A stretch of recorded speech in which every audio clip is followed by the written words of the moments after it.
I started my business February of last year. I always say I'm the luckiest guy that came due to COVID, that came out of COVID, just because I was able to leave the full-time job that I was at due to like them having to get rid of people. And and I was lucky enough to be. So what, as in you were made redundant, really, or whatever like, the circumstances, but that, if you so, weren't fired or much, redundanted, you wouldn't have left? Yeah, pretty much. Just because, like, I've always wanted to work for myself, but I've obviously never had the financial opportunity to do so. I've got two boys under 2, so they became the priority, and just bringing finance into the house or money into the house became They're not twins, the number one they? priority. No, close enough. No, they're 16 months apart.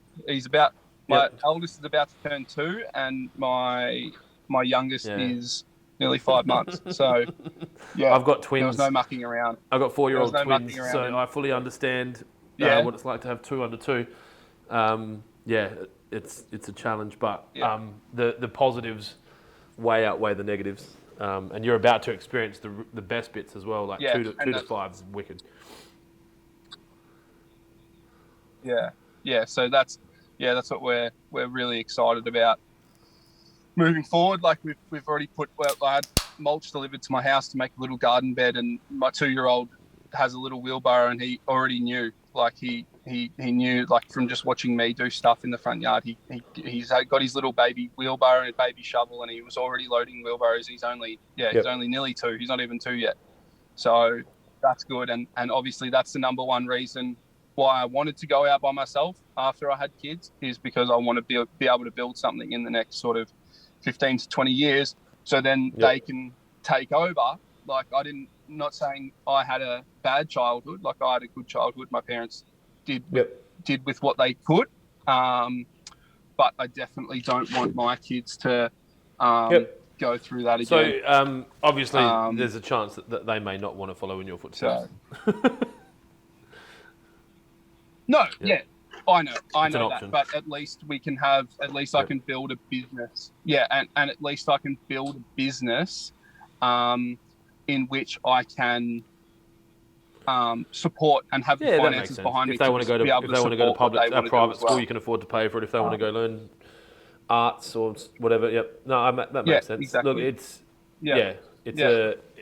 I think I guess for a parent, it's really all that matters. You still got me? Yeah, that's right. No, I've just had a contractor. I've just had a contractor rock up, and he's looking for me, but I'll wait for him. Yeah, no stress, man. Give me 2 secs. I'll just go tell him what I'm doing. Thank you. Vegetarian pasty. I wonder if he's vegetarian or if he just likes vegetarian pasties. Are you vegetarian, or you just like vegetarian pasties? No, I have this. I actually have this omen with. I'm not vegetarian. I'm very far from a vegetarian, but whenever I'm whenever I've got a big day, my spinach and ricotta rolls in the morning. No shit. It's like my omen, and it's works like a good every luck time. Charm. Yeah. Now you've released my deepest, darkest secrets to YouTube. Mate, thanks. My whole life's on YouTube. It hasn't hurt so far. So, you've got staff now, or are you on your own at the moment, and you just using contractors as required? At the moment. Yeah. So what happened was, my stepbrother worked with me pretty much from the start. Started just bringing him on when I could, and when I had the bigger jobs and installs and stuff. And I always knew he wanted to go off and be a Sparky, but it was always something that was going to happen, and never sort of eventuated, and yada, yada, yada. And then probably about 6 weeks ago, he turned around to me and goes, I booked in my pre-app. I start in 6 weeks. I start in 5 weeks or 4 weeks or something. Then, so now I'm down to being by myself again. So it's that mad dash to try and find labourers, or anyone really, like friends and stuff like that, just to come and help me out and stuff. But what I find difficult, like it's lucky that I'm doing a landscaping project and people can sort of come in and push wheelbarrows for a day and I pay them and yada, yada, yada. And that's all good. But when you're doing irrigation, obviously you have to know exactly what you're doing at all times.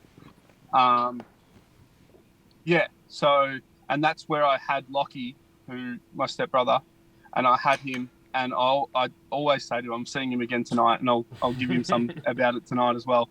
But I've been saying to him for the last, probably the last 3 months, I said, you're about 6 to sort of 10 months away from me being able to put you in a ute and you go and do service calls and basic installs and stuff like that. Nothing intricate, obviously, but I knew that I'd be able to get him to that point where I could do it. And then obviously he wants to go and be a Sparky. So I now have to stand back. And that's probably the biggest reason why I hit you up for advice in where to go now, because I don't at the moment, I have a 57-year-old bloke that's helped me. It's just started with this project. He started on Monday and he's probably what I would call my main labourer at the moment. But at the same time, it's not and he's great. Don't get me wrong. He's been great all week, but it's sort of what I envision of having a lackey or a right hand or whatever you want to call it, 2IC, if you like, is I want a young kid that I can train and can I can then, once he's ready, then we can split the crews and then have 2 crews and then obviously and multiply like that, rather than bringing in a guy that's worked, which is impossible in Melbourne. I put an ad up for an irrigation install 3 months ago and I didn't get one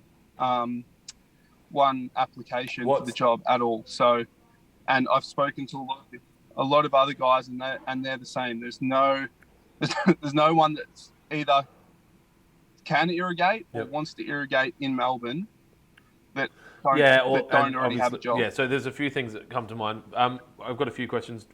Were you working in irrigation before you started your business, or where did you learn irrigation? Working for someone else? Yeah. Yep. And is that the job that you recently left, or did you do something else between leaving your last job? No. So I was with a company. So I was with landscapers I worked for 2 or 3 landscapers. Yep. Starting off 8 years ago. So you picked up irrigation through that? Went to 2 or 3 places then and picked up irrigation through that. Knew I had a passion in irrigation. Like I always say to everyone that I would irrigate for free if I didn't have to buy mulch for your kids. If I didn't have to put a roof over. Yeah. You know what I mean? And I need to buy the wheelbarrows and the shovels for them to do it with. And beer. That resonates with me as well. So that's the number one reason. I truly do love irrigation and very passionate about it. I just wish I could find someone that's half as passionate and wants to learn and wants to grow. But at the moment that's the difficult part is trying to get someone that wants to do it. That's in the age bracket. Yeah, I get it. You want someone that you're not going to spend time on and they're going to retire in 2 years, or you want someone that. Yeah, I understand. South Australia's experiencing very similar issues. Obviously, I deal with hundreds of landscapers, and they are all struggling to find staff that are willing to work, and then staff that are actually good enough to work. I mean, everyone rocks up, and obviously you've been in the landscape industry long enough, you understand what I'm about to say. Everyone says they can wet lay, everyone says they can set levels, everyone says they understand how to use an excavator or they've got a ticket, but as soon as you get them on site and actually start doing that process, they don't. And everyone says they used to get paid $32 an hour or $35 an hour with their last job because they're good at all those things, and they come on board and they're not. For me, I'm not hiring from the industry anymore for my businesses. I'm over it. I'm assuming you're on the same train. I don't see myself similar to anyone else in the industry. I don't think that our businesses are like any other businesses, and I'm trying to do what everyone else does. I'm selling plastic and I'm selling dirt to the landscape trade predominantly, but I'm trying to do it differently, and I'm trying to create different cultures, and I'm trying to create, a different environment. Yeah, that's something I remember I remember you saying something similar in one of your Instagram stories a while ago, and that was when I'd followed you for a while, and I've always sort of looked at your stuff, but I remember you saying Yep. something similar to what you just said then, and then that's what resonated with me, because me as a person, especially like a site like this, Yep. for example, this builder has got a plumber, he's got the sparky, he's got the landscaper. This sort of defeats the purpose of what I'm saying, but because he's got me in. But like when the builder's building a site, my dream goal in 15 to 20 years time is to make the construction industry or the building industry realize that irrigation is not a subdivision of landscaping. Irrigation is its own trade. You should run for a board position on the Irrigation Australia board. That is ultimately in South Australia. Landscaping is fighting for the same respect in the trades industry, and then irrigation in South Australia hasn't even started fighting for it because there's a very small amount of irrigation contractors in South Australia now, as I understand. Well, there is, and there's literally in Victoria, there's massive guys that that do all the commercial work, and a lot of them, if they get domestic leads, they throw it through to me. But like the domestic realm, which is what I call myself a specialist in, domestic irrigation specialist, plastered on the side of my ute, that's sort of what no one sees it as a trade as such, not like a plumber. Yeah, I understand. Look, so I guess. But I feel like it is slowly happening. Like even though we've been around for a year, that I've already got maybe, it doesn't sound like much, but I've probably got 7 or 8 landscapers that will now ring me to irrigate their projects, which is great. And especially if they're experiencing the same issues of finding employment. So I guess 1, they're getting someone that knows what they're doing, but 2, they're actually getting someone. To answer your question that you asked before we went into that, I think you have to find people and train them. I don't think the reality is, and I've talked about this before, no one really cares about what you're trying to do, and no one cares about your business, and no one cares about what you're trying to achieve like you do. Like, you're the only person that's going to be able to take control of this. And I think for me, for a long time, I was always like, oh, I hope someone can help me, or I hope someone's going to come in, like, you're waiting for this fairy godmother to come in and go, here's 6 fully trained staff.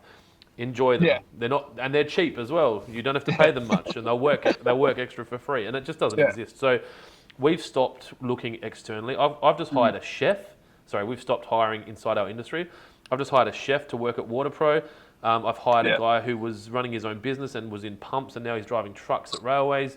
I've got guys that, there's some guys like the media team. They are media because that's what they've always done. But these people, I think the best thing you can do, and it's not going to be easy because you're obviously, you're day 366 or whatever, you're 400. You have to start creating a brand around your business, right? And I'm not talking just like the landscapers know that we do irrigation. It needs to be a brand that, like, hey, when I leave school, and this is a big picture, when I leave school, I want to be an irrigator, right? That doesn't exist. No one's saying that at school. No one even knows what it is. But beyond that, mate, there's only a few twists. I'm not one of them. Matt, who's the general manager of the company, he loves irrigation. He's twisted. He's like weirdly in love with it. But I just love business, so mine's a bit more unique. But irrigation was the first business that I had, and I love it because of the people like you that. The landscape world is such a beautiful market, and there's still a few heroes, and there's still a few people that, it's a bit bitchy and whatever else. But ultimately, most of the time, everyone gets along really well. We all have a beer. No one's trying to, knock each other out. It's just a good place. But I don't believe that we're going to be able to find people easily that fit our culture without hiring them. And I think the best way for you to hire those people is to create you need to start branding your business as a workplace of choice for that person. So I talk about that. Not everyone is going to want to work at WaterPro or Railways or Lawn Hub because it's different. I'm a pretty interesting out there guy.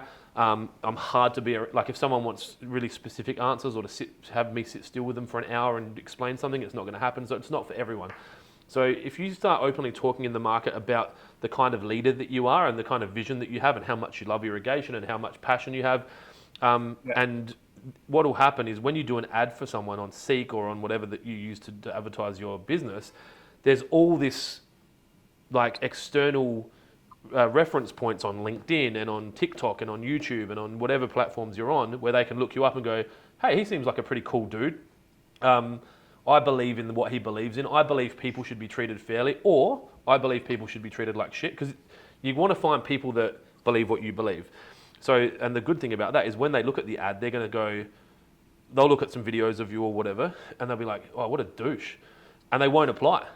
And that's wicked, because that's another person you don't have to deal with on the shortlist. So, and I know that doesn't give you an instant answer right now, because you're trying to hire someone right now, and so I've been doing that for 10 years, talking about the culture of the business. So the last two people, I had a phone call with a guy yesterday. I didn't record it because it was not that kind of situation. But he's currently employed somewhere that he doesn't want to work, and he wants to work for me. He doesn't care what he does for me. He's got experience in video editing and business development. He's like, I don't give a shit. I want to work for you because I like what you're doing. I want to be around an entrepreneurial style director. And he might even leave in 3 years or 5 years if we hire him, but he wants to work for me. You need to create that in your world. And all that's going to come from is you continually talking about it and not, I guess, I don't know how much social you're doing, but always putting it out there. This is what we're doing. This is what I believe in. These are my values. This is what I'm doing. This is what I believe in. These are my values. And just keep doing that so that the day you're marketing now for the guy you're going to hire in 5 years. Yeah? So now the short solution, like the today solution, you need to go out and advertise the job with the person that you want to hire in mind. Too many people are advertising what the business does and why the business exists and what the business is trying to do. This is something that's taken me a long time to work out, but the top of my ads, I'm talking about what we will do for you, why we have people come on board, what we want them to do, how we want them to grow in the business, what the opportunities are for them, what the salary is. I put that in all my ads because you've been there. You want to apply for the job and you look at it, I wonder how much, like there's an economic reality that some people have to earn a certain amount of money. So the reason you might not have had many applicants for your job, like I guarantee you, all the guys that are working for your competitors, if you offered $10 more an hour, they would apply for your job, right? If there was no concern about you being a startup, because people right now would be saying, you don't want to work for him. He's only been out for a year. He's not going to survive. I had it, man. Everyone, he's got no idea. He's too cheap. He's selling under cost. He's a fucking idiot. Like, you don't want to work for him. Now, you're going to be dealing with that for the next couple of years. But if you can find some people that believe in what you're doing, you might need to pay them on or above what they're on, and you might just have to take a hit for a little while until you start to build up a reputation as a good leader. I don't know. I think the next hire will probably need to be a younger person, like you've said, an apprentice. I don't even know if there's an apprenticeship scheme for irrigation in Melbourne. I know there's a pretty solid licensing system in place. Yeah. And you're probably just going to have to train them up. But if you train these guys up, you need to keep them. That's going to be the other challenge, because the barrier to entry to start an irrigation installation company is pretty low, right? You get a ute, if you need to, some cutters, multi-grips, shovel, like you're on. License, obviously, if you want to get real fancy. Now, so then I would encourage you to try and start thinking about what the incentive for those people to stay on board is going to be. And is that going to be a leadership role? Is it going to be a management role? Is it going to be equity? I'm not a big fan of giving away equity in my business. I don't think it's necessary. Is it going to be a bonus scheme? Is it going to be a Christmas party? I don't know, whatever works for you. Everyone's different. So that when someone comes knocking and goes, hey, bro, I know you've been working for Viper and you're pretty good now. I'll give you $5 more an hour to come work for me because the government's put all this money into the market because of COVID. They don't leave because they go, no. I'm staying. Like, this is the business I want to work for. He's done the right thing by me. He's invested in my future. He's helped me with this. He's helped me with that. I think, does that answer the question? I mean, that's a lot of answers to one question, but. That's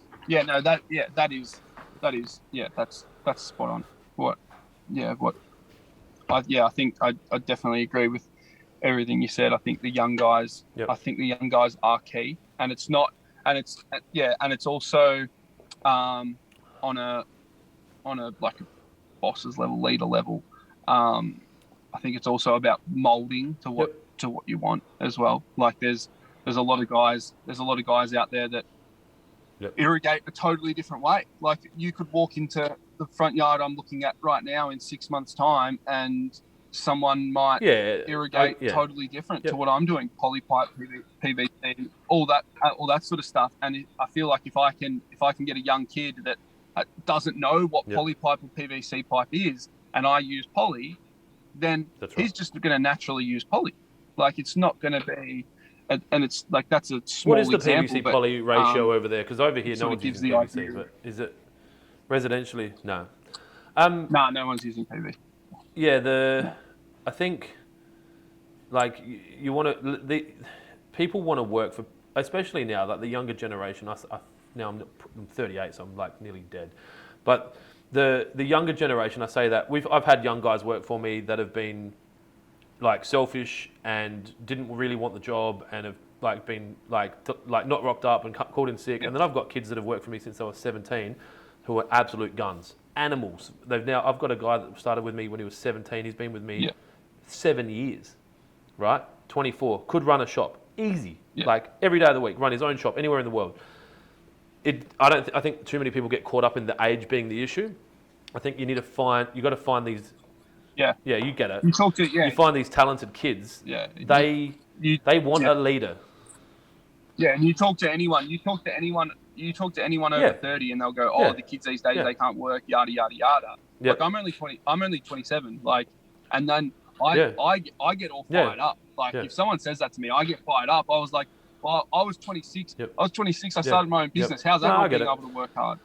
Like I know what it takes, and I get so frustrated when people say it's not about the generation. I can guarantee you, my parents' generation. Well, there's plenty of didn't want to work plenty there of 50-year-olds now that are just nursing through to retirement. It's not age based. It's about finding the right people, and I think I'm going to go back to you need to create this culture or this marketing, this brand that you guys, and like we've done it with our 12 immutable laws, like get it done, having fun, do the right thing. Like people know what we stand for, so they know that if they come and work here, we aren't going to rip customers off. We're going to do the right thing. We need to work our asses off, but we're going to have a lot of fun doing it. So if you start creating these cultural practice or these cultural understandings in the market about what it's going to be like to work for you, you'll have kids or parents or friends of yours that say, hey, I noticed that like Billy's just finished high school. What's he doing? He's like, fucking Billy doesn't know, man. He's like, but he really loves this and this and this. He just needs a leader that can take him under his wing. And that's when you'll get that like, hey, have you thought about this? Like I'm now starting to develop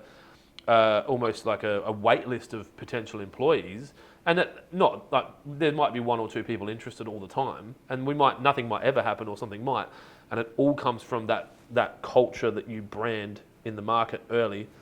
I think what I was going to say before, I was thinking hiring a new staff or finding people to come and work for your business is a marketing problem. That's all it is.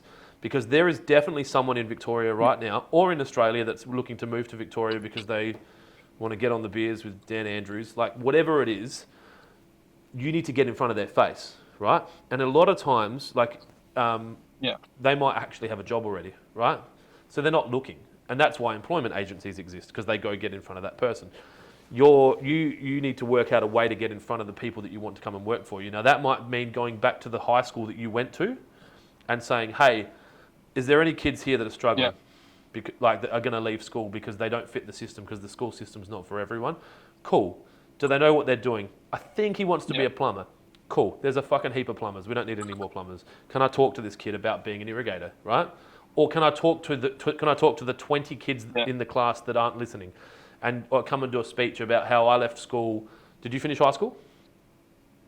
Yeah. So I left school, didn't know what I went into landscaping. You don't have to go to uni. Or you don't have to finish school, you can go into irrigation. And then, this is a lot of time, but it depends how much you care about this, right? Because it might put you... Yeah, yeah. Oh, this is the most important thing. Like, I find the crossroads that I'm at now is such a crucial decision, and that's why I stress about it so much. Like, I'll get home and talk to my wife about it, and she'll just go, stop stressing about it. Like, you've got all these labourers. I'm like, you don't understand. Like, if I can get someone that's great... not good irrigation, human. Just has a great spirit. Yeah, you just don't understand that. if I can nurture them for 12 months, then and then I put it into her terms and I say our income will literally double, I like double. it. That's her barometer. Because we have someone Yeah. else that can do what I can do, then it's fine. And it's like irrigation's not a fucking rocket. No. It's not rocket science. It's very You fucking easy to plug pipes do, but together it's and very put shit easy to into the make ground and, it bad. Right, you're dealing with electricity and water. Not a lot of electricity, but enough, and water. Like if it goes wrong, people are getting flooding gardens, or plants are dying, or whatever. So it matters, but it's not rocket science if you learn properly. So I think what you'll probably find is the next 3 people you hire will know people that know you, because you're so early in the piece. I'm struggling. I'm at 33, 34 staff. I'm still hiring people that know me, but they know me because of social media or because we used to do business somewhere else. The early days, I would say I need someone, and I'd tell all my friends, I'd post it on Facebook. I'm like, this is what we're looking to do. And you, like I said to you, this is a marketing problem. You need to go nuts. Every social area you are, I am looking for this. I am looking for this. And ask. Please tag someone. Please share this with someone. Please talk to someone. Please reach out to me, even if you think there's a remote chance that this kid might want to start doing this or this or this or this, and just start getting it out there. Because, like I said, the next 3 will be friends of friends or friends of aunties or friends of uncles or your brother's cousin's best mate. Like, it will be people that know you, because no one really knows your brand yet, but the people around you know you, and they'll be like, he's a good dude. Like, he'll be really good to work for. He's a family man. He works hard. He's legitimately looking for his right-hand man or woman right now.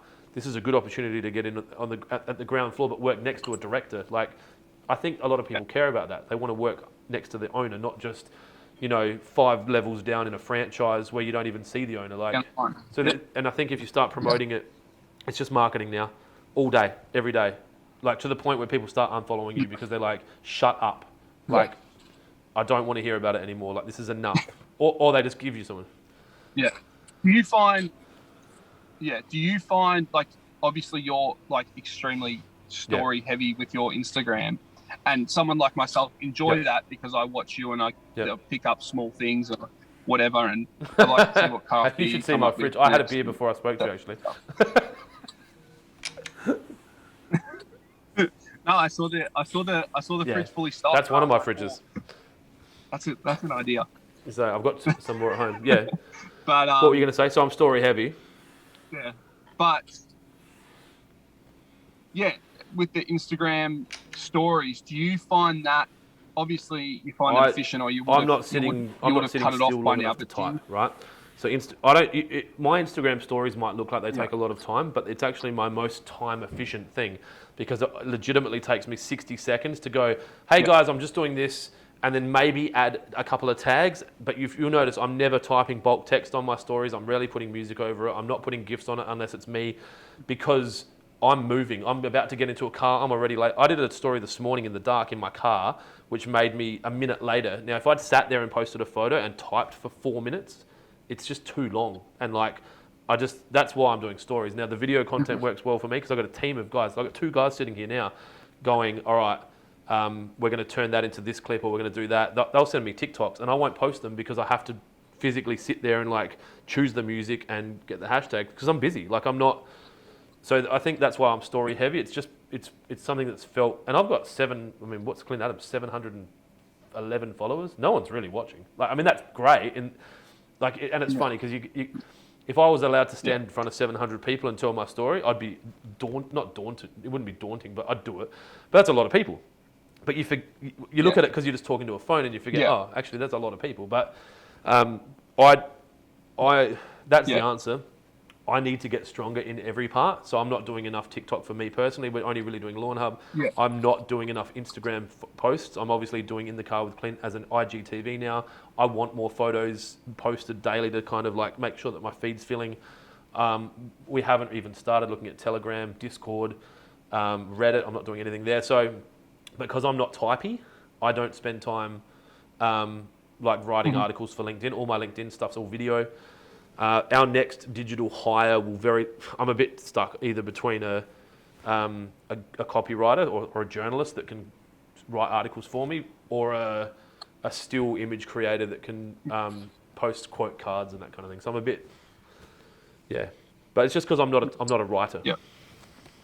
Yeah, because so my background, whilst I was landscaping, and the reason why I guess I just sat in a lull, like wanting to start a business, was I actually was a As professional in wrestler for 8 years. So yeah, so you're not WWE, talking not American as wrestling, in but WWE. yeah, yeah. No, American Sorry, what I wrestling, meant, I like meant Hulk not high Hogan, school John wrestling, Cena, like going to that UFC, sort of stuff. following on. But yeah, no, I No, understand. Yeah, yeah, like WWE. Yeah, so it's the not fake fake. stuff. And It's not fake. I think, No. hey, it's not fake. No, Yeah, no, I know a guy over here that does it. It's interesting. Yeah, yeah, it's Yeah, quite big there's over a good there. Or not scene for quite in big. SA for it, but yeah, yeah. Australian So wrestling. anyway, you're doing that. Yeah, So that's something. And like when I finished high school, I actually finished in the arts program in drama. So, and that's something that I feel like I can really monetize now as being solidly in a business and solidly in a trade. I feel like what you're saying with making a brand and doing this and doing that, I feel like I'm confident enough to be able to go out and do that. It's more of just a haven't done it yet because I don't know why sort of situation. Like it's not like a lot of guys will say it's a confidence thing or whatever, and it's for me it's not a confidence thing. I wrestled in my jocks in front of like 1,000 people. Like it's not like talking on Instagram stories is nothing to me. And look, if it's not around, honestly, creating if it's not about the fear of not doing it, then I think it's probably around the content and you being comfortable with what you're delivering. So you're not shy to get in front of the camera, but you might be subconscious about the message that you put out. Because with wrestling, you knew what you were doing. Get in there, relatively orchestrated, do your shit. So maybe that's the thing. Like now you want to do an Instagram story. What's the next 45 or 60 seconds going to be? What's the story need to be? And the other thing is, you just need to start. Like my assistant the other day, Lisa, she was listening to. I was playing in the car with Clint. I was doing some stuff with it, and she's like, "You should be on TV," which is the automatic mindset to someone that's watched TV their whole that's their generation of TV. Like if you're good at speaking, you're going to be a television personality. No, I'm probably going to do YouTube because TV's dead. But you compare that to the videos I did 3.5 years ago. I was shit, like really shit, because I didn't know. I hadn't practiced. So like you probably need some content to talk about, and I think it might benefit you to actually kind of think about what the belief structure is, however that looks for you. Like this is what we stand for as a business. And it's and not like sit in a room with 4 consultants and like whiteboard the words that mean the most to your business, but just think about like we believe in doing it right first time, or we believe in whatever. Like I don't want my staff pissing in people's backyards. I don't want my staff wearing singlets to work. I don't want my staff smoking and swearing on site. Like whatever matters, and start talking about it and then like, hey, we're here in. And be conscious of what people are comfortable with. Like you're in Malvern, if that's the right pronunciation, doing a high-end job. We've got a Malvern. Adelaide say Malvern. I think you say Malvern. Like you don't want to have like, hey guys, we're in Malvern, and then there's a kid behind in the playground because that's their privacy, or there's whatever. So start working out what you can and can't do and where you can and can't do it, and then just be telling stories and posting stuff and I guess making sure that it's relevant to the audience. Like the people that came to watch you wrestle wanted to watch you wrestle, right? No one accidentally bought a ticket and came. So the people that are going to start following you on Insta are people that are interested in what you're doing. I think, and the image thing sort of also hits home as well, because so about 6 months ago, maybe less, maybe the start of the year, Hunter gave us these shirts. Like they made these shirts for us, and because I was putting up, I think at that stage I put up like 50 Pro HCs in like 3 months or something. It was ridiculous. But so they were like, well, what do you want? I said, well, I first said one of those bar stools because they look really cool. So they got me a bar stool, and then they rang me about a week later, and he's like, have you put any more Pro HCs up? I was like, oh yeah, we've done about 10 this week. Like it's been crazy. Controller changing overs and new installs and whatever. And then he goes, what else do you want from us? Like, we want to help you out. That's pretty good. What do you want from us? And I said, well, uniform. I was like, yeah, it was grouse. And and then he pretty much said to me, he was like, what about uniforms? You guys have uniforms? I was like, well, my brother-in-law's a screen printer and he's made us up uniforms. But he goes, do you want us to get your Hunter ones embroidered with the Hunter logo and your logo? Won't charge you. You can just have them. They gave us like 15 shirts. It's nice because I don't have to do washing. I have to do washing like once a fortnight, which is nice. But wash the uniforms like once a fortnight. It's nice because there's like 15 of them because I've got no. You don't have to wash their shirts. Don't stress. So yeah, that's right. Quite enjoyable. Yeah. So they now Hunter are taking note, right? Like they've seen you. I mean, Hunter and Rainbird and Toro, I have Instagram accounts. It's very unlikely that anyone actually has access to the account that works for those companies. So you're not going to see much activity, maybe a bit on LinkedIn. But that's another thing. You start posting stuff with that logo in it, like this. You think about it, right? This will it's on YouTube, and 60 people will watch it, 40 people will watch it, and you've got a Hunter logo there the whole time. That's good branding, right? And then now Hunter are getting noticed. Yeah. I think. And that was a game changer. Yeah, that was like that. And even having this, when we go out to quotes, if anyone's got half an idea about irrigation, they turn around and they're like, oh, have you got Hunter on you?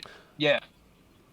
And I go, well, we're not Hunter, but and we're not technically endorsed by them, but they support us very heavily. Would you say Victoria is Melbourne a Hunter city? Affiliated. Do you believe? Yep. Yeah, it's pretty Hunter heavy. Yeah. As much as Simon Bando, the Rainbird rep, might not. He'll like watch that. this. I shit you not. I asked because where Water Pro is quite Rainbird heavy, and we'll probably to be fair, we probably sell as much Hunter or more than anyone else anyway. It's just because we sell so much stuff. I think we're probably more Rainbird heavy. But I was just curious, just to understand. Adelaide was a Hunter town for so long. Yeah. And now it's obviously starting to kind of. Yeah.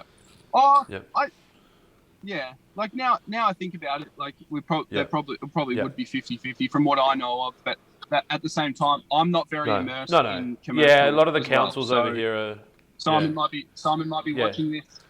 Yeah, Simon might be watching this and be like, "Shut the fuck up, you're wrong." I'd say that Hunter's Wi-Fi controller is more feature rich than Rainbird's Wi-Fi controller. So, and I don't think Rainbird would disagree with that. I think the HydroWise system. Yeah, I think the HydroWise system is the most user-friendly app. Like I've given it. I've installed a Hunter HydroWise Pro HC at like a 70-year-old lady's house, and she called me about a month later, so proud of herself because she reprogrammed everything. Like she was so proud of herself that. All the programs, and I said, "How long did it take you?" She goes, "Oh, about 5-10 minutes." You just just paid for your 15 a 70-year-old woman has just reprogrammed. We'll clip that. I'll clip that it's and send just it to Hunter. Yeah, send it to Simon as well. So short of he'll ring you because he'll want you wearing Rainbird shirts. This video will get you 20 Rainbird shirts delivered to your door tomorrow morning. I guarantee it. So with no, you know what it's like, man. No one gives a shit until someone else gives a shit. It's like when you're working for someone that you go to your boss and quit because you've been offered another job. That's when they care, not during the time that you've stayed there. Same with the shirts. Like Rainbird will only care about giving you shirts when Hunter. It would have happened either way. What else are you struggling with? I guess I'm just conscious of time. I'm good for time, but I just want to make sure that I can help you out as much as possible. What else is on your mind? That I guess it's very early days. You. Yeah, I think the help with that, the chat with the staffing was the number one problem I have. Like the rest of it's sort of good with me. I sort of I'm what are you using sort of everything else? It's more for your accounting. Yeah, accounting, and my wife's just come off imaginary maternity leave that she never technically had, but. She's just come back to feeling like she could do it. She doesn't watch this. So she's back on zero. No, she's honestly if she does watch this, she's honestly in the last 5 weeks since she's come back and started doing it all again. She's been great. Like I haven't got on a computer. I haven't done a quote. I've done the quotes because I strictly said I'm going to do it. Yeah, but I haven't typed them up. I haven't done any Yep. invoicing. I haven't sent any emails.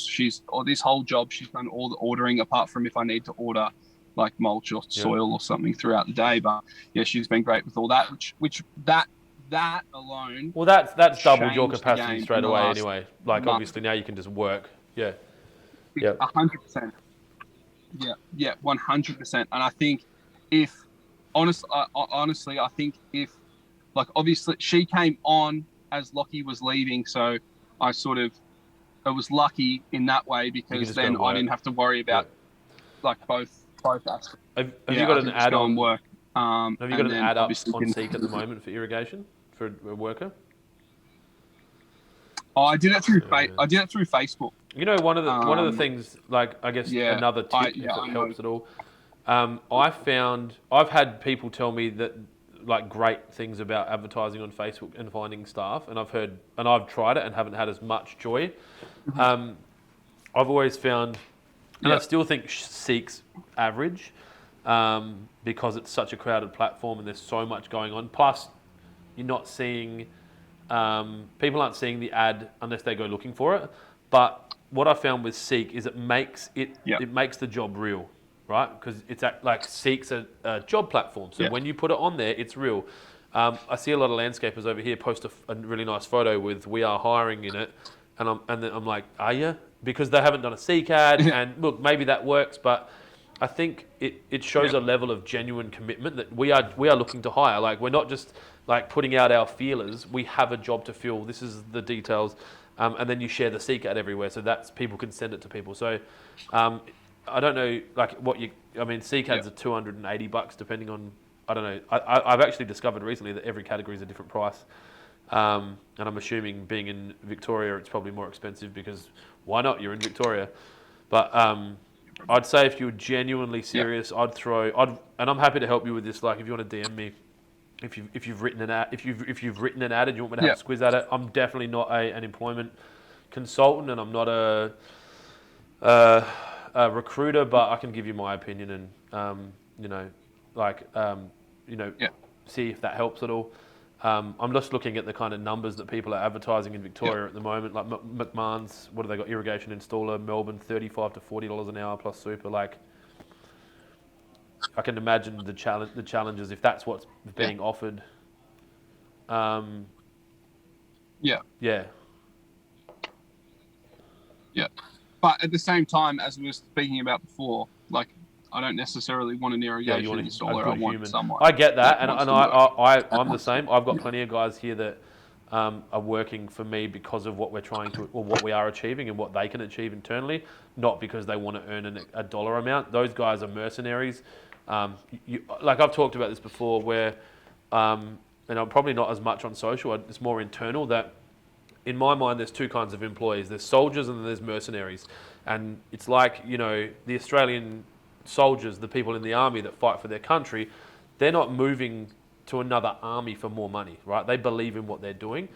Then you've got mercenaries, in the movies anyway, who will just change sides because that one's got more diamonds and now they're fighting for that side. I want guys working for me that are soldiers and that believe in the cause. Now, the return of that is the Australian government protect their soldiers.